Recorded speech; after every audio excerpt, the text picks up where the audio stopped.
All right, hey everybody, this is Eric again from Homeboys Hot Rods, coming to you with part two of the 1950 Dodge seat build.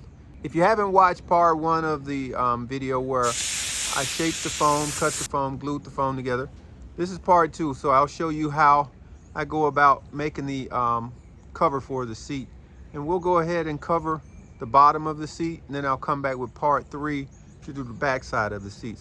As you can see, I make a lot of mess when I'm sewing, but that's not a problem. I introduced you to my machines last time. This is my console. All of these machines with the little lever here. These are reversed. This is my Juki. So I use my Juki for top stitching. Uses thick thread, and my console just uses regular size thread. I sew my material together with this machine, and I do all my top stitching with this machine. So what do I mean? So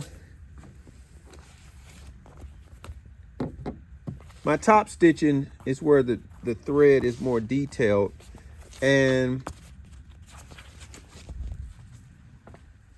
this machine is where I do the joining of my materials and so forth. Here's the cover. It's not glued on, but you'll see once I glue it on how nice it is. So again, top stitching, and this is where I join. I use the other machine to join the pieces together. So all of these have been joined.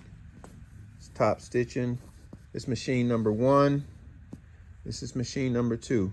Number one, number two, number one, number two. Okay. I'll wipe all of this off. It's just, marker. And I'll put the back on this seat today. As you see, all of the pieces, if you make your templates correctly, you see where they fit as they should. Okay.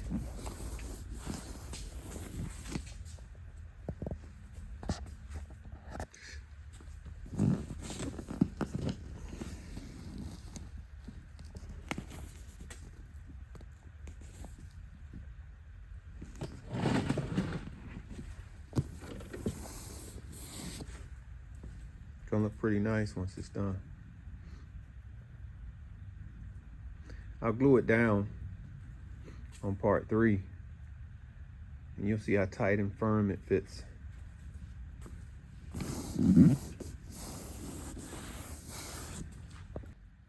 Here's a lot more of the material for my seat waiting. And like I say, I glued this material onto the foam. Just sprayed a little glue just to hold it tight, while I stitch on it. So the first thing I had to do was get some masking tape and begin creating my patterns. So as you see right now, all the yellow masking tape on the edge and in the center of the seat, these are the parts that I need to get the exact shape and put my my little alignment marks on these. Now transfer these over to the material to build the pieces needed to complete the seat. The centers, not so concerned about, because I'm just going to measure the centers out, how far I need them. Add probably a quarter of an inch on both sides to allow for the seam. That's the seam allowance.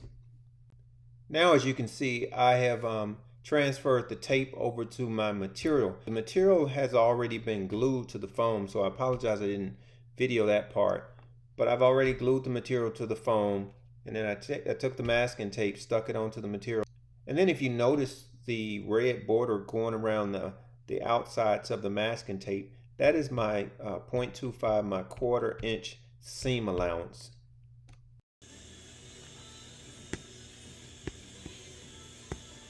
I don't really like this thin thread, so what I'm doing is it's tedious. I'm taking this thin thread back up so I can go back over it with what you see here, the thick thread. I like the higher contrast. looking thread. So yeah, this is very tedious. You see it punches holes. So you have to stay on these holes when you're re-sewing it. But we're getting the seat ready for the Dodge pickup truck.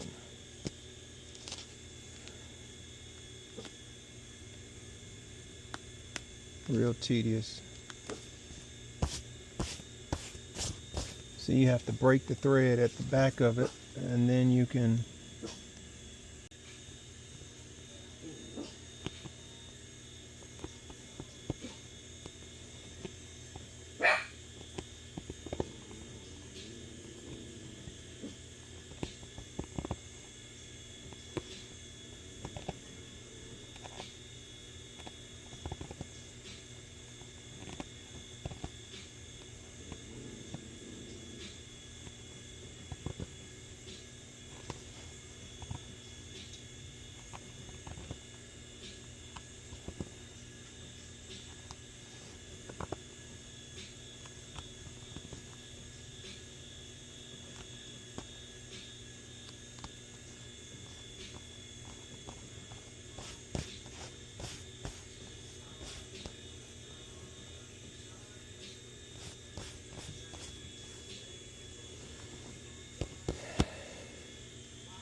I'm gonna go ahead and replace this spool. Probably not much left. See, just got it. Yeah, almost ran out. Gotta keep your eye on it. So we place it down on the left, come in the little slit, go between here, pop it between the tensioner.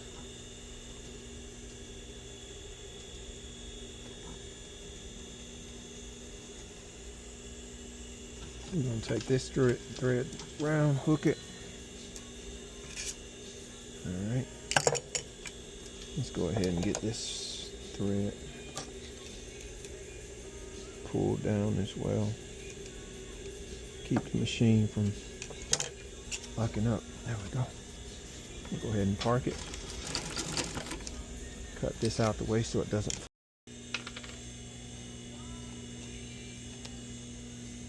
Alright, I want to lock my stitches. I just put some of this super glue on the threads. You can see these here were locked, but still put super glue on them.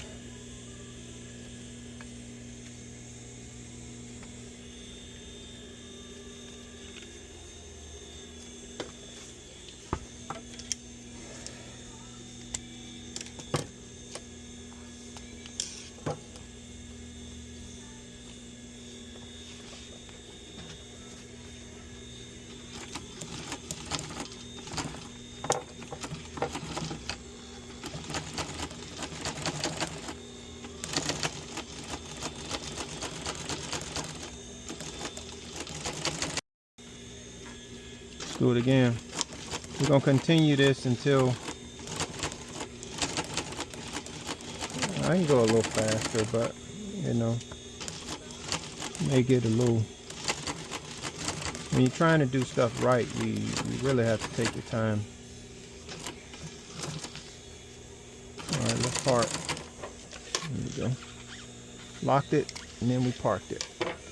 Now, this is not a real big machine, so as you start, you have to fold it, or you can start from the other side and come back in that way, but here you just fold it up. Make room underneath the machine. Alright, we're going to lock it by going backwards, and then stay on the line.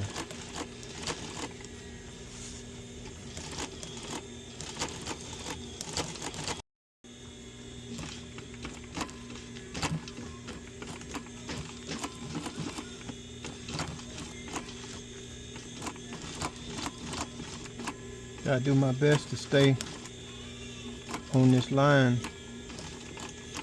so just take your time.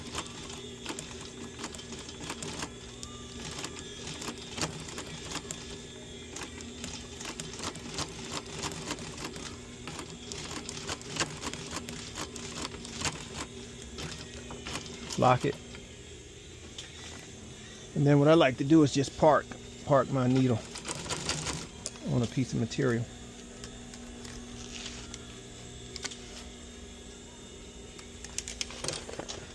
There we go.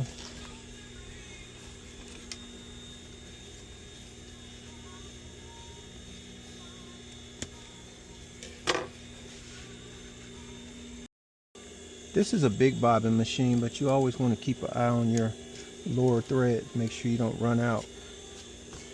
All right, here we go.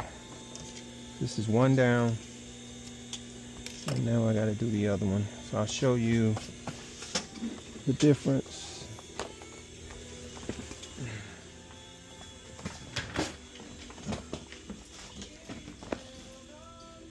So I don't know if you can see it. These are much bigger. So I just sewed this piece together, and I left a 1/4 inch for inseam so I can put the French seam on it. See how that adds up right here? It's a little bit longer, but it adds up. So this is what it looks like.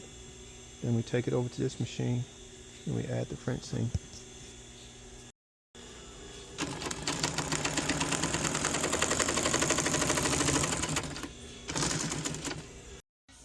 So this is what I have right here.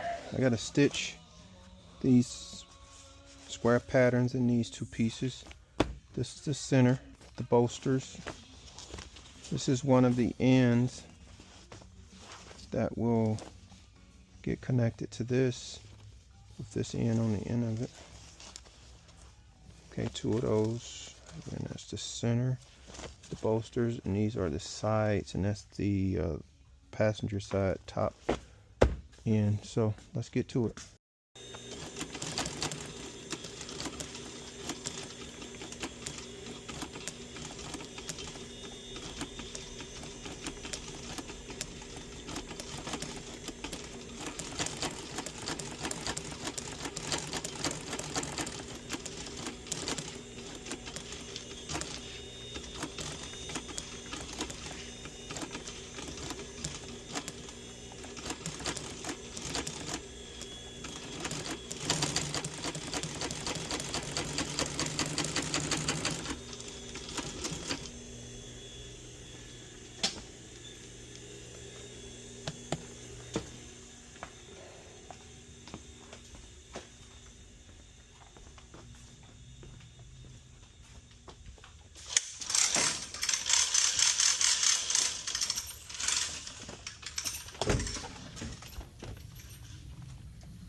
Alright, so this is where we are right now. This is the driver's side. We'll trim this off. It's just some extra. And we're going to go ahead and put this piece on the center with the bolsters. Add a little bit to that, and then we'll fix this piece, add it to the bottom, and we'll put the seat together.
Sorry I didn't film this, but I just stitched this part.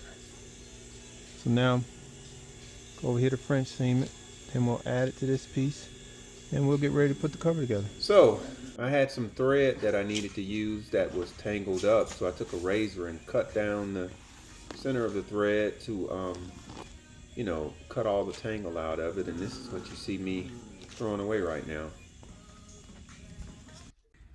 Yeah, so this spool was, you know, it was, you know, in a knot. So I took my razor and I cut it to release and to get back down to one strand. This used to be connected underneath the machine, underneath the belt.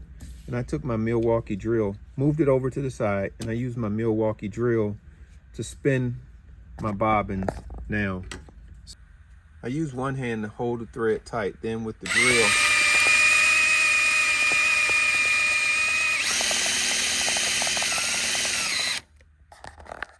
see how it spins the bobbin. Sorry, I can't do this with one hand, but that's how I do that. Another trick,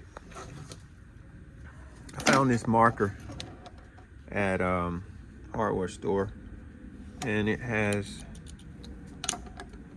this gray. You can write pretty much on anything. Pretty neat.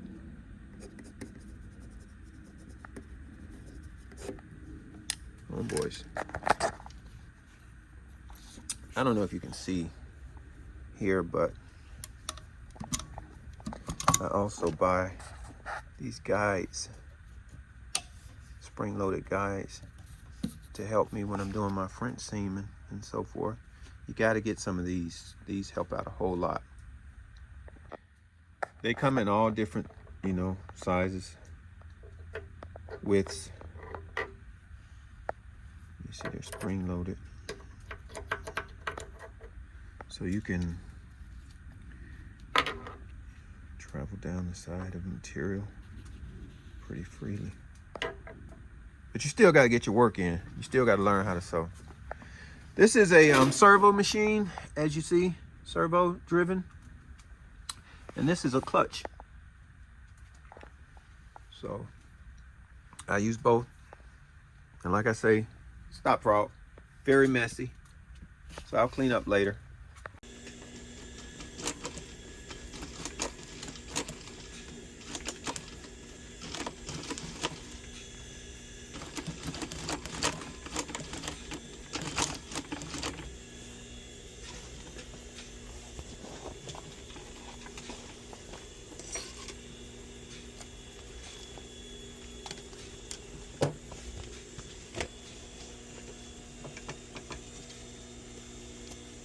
Sometimes you do mess up.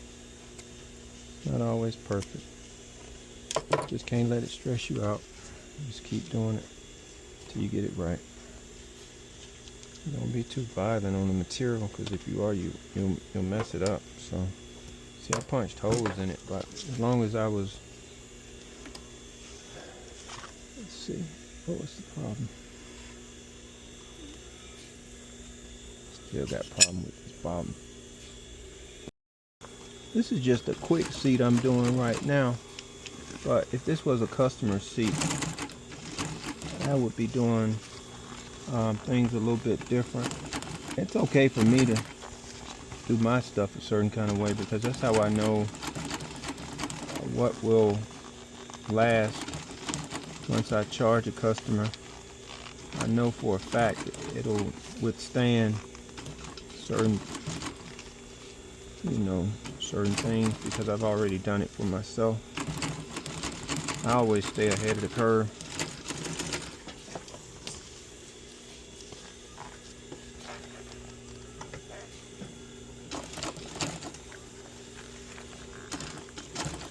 To keep myself ahead of the curve.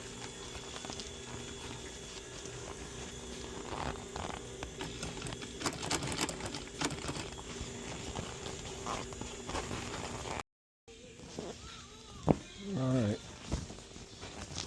well, here we go.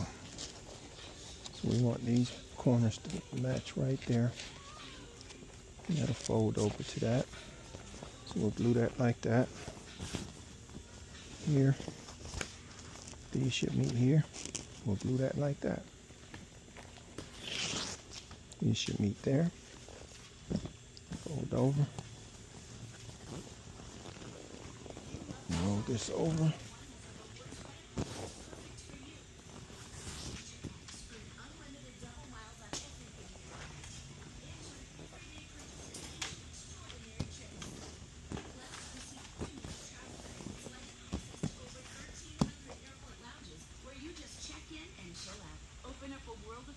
Pretty cool.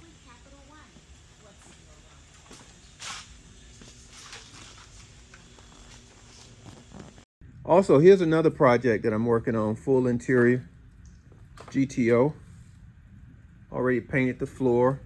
Waiting on the floor to dry right now so I can get in and put in a all new wiring harness. So I've taken out the entire wiring harness and we have this American Automotive wiring harness that's going in. And then we're gonna put the full interior back in it.